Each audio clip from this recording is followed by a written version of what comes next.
making the journey. Some of you have come a long way, some of you have just come from down the road.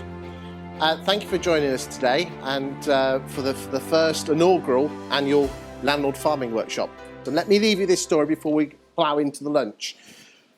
A client of mine did, some of you should know this story, but in essence is this.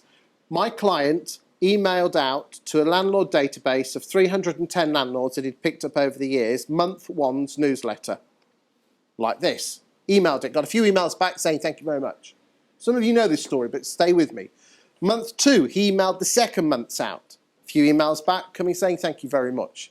Month 3, he decided to post it out. So he put 310 on really thick paper in envelopes. He printed the address labels off with the name, address and the postcode. Unbeknown to him, when he did it on Microsoft Word moved every postcode on one record. Correct name, correct address, wrong postcode.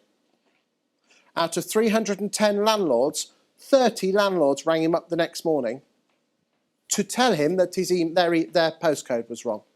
Would you ring up Virgin Money saying, oh, thank you very much for sending me that credit card that you're trying to sell me, but you've got my postcode wrong?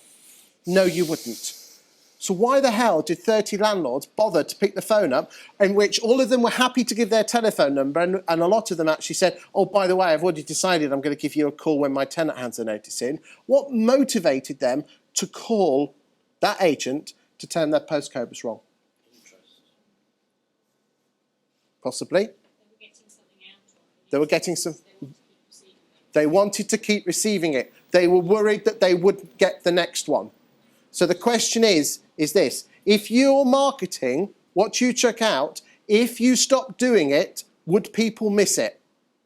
And quite obviously, 30 landlords were prepared to pick the phone up because they were worried that they wouldn't get their newsletter. And that's why this is important. And that's why, therefore, without fail, this is your secret weapon.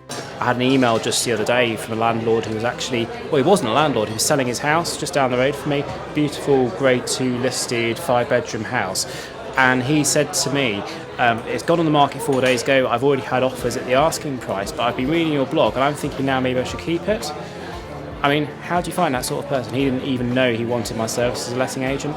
That's the sort of thing Landlord Farming can do for you. Just last week, I had a developer who we've been talking to for about 6 months or so. He had a massive development, 180 units. He just came into the office. He saw the newsletter that we're printing out every month. He absolutely loved it. He showed that we're doing something different. He loves what was on there. He looked through the website. He said, you know what you're doing. And the next day he called me. He said, look guys, I'm going to give you 90 of the 180 developments. And that, as an independent agent, is just, you know, it's good. It's basically going to change our lives. You changed our lives, Chris, yeah.